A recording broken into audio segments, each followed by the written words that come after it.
భక్తులారా,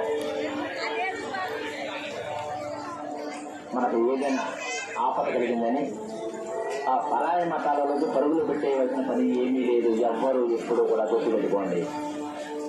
మనకు ఏదైనా కష్టం కలిగిందని ఆ పరాయ మతాలలోకి పరుగులు పెట్టేయవలసిన పని ఏమీ లేదు.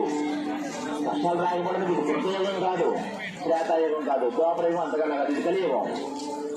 ఈ కలియుగంలో మానవ జన్మను పొంది మనిషిగా పుట్టిన ప్రతి ఒక్కరికి ఈ కష్టాలు, ఈ కన్నీళ్లు, ఈ బంధాలు, ఈ బాధ్యతలు, ఈ బాధలు అందరికీ ఉంటాయి.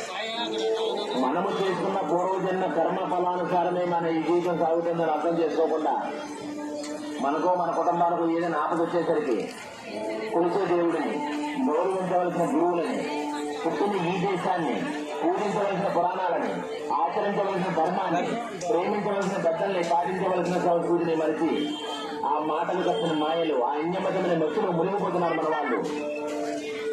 ఈ బంధాలను విడిచి, బాధ్యతలను మరిచి అన్యమతమైన అంధకారంలోకి, అంధకారమైన చీకటిలోకి, ఆ చీకటిని ఊపిలో కలిగి వేస్తున్నారు మన వాళ్ళు.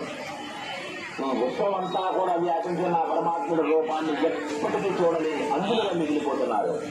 ఆ అజ్ఞానమనే అంధకారం నుంచి మన వాళ్ళు బయటపడాలి. జ్ఞానం అనే మన సనాతన ధర్మంలో ఉన్న ఈ సంపదని మనం ఎలాంటి స్థితిలో ఉన్న ఈ పరిస్థితుల్లో ఎప్పుడూ కూడా వదులుకోకూడదు.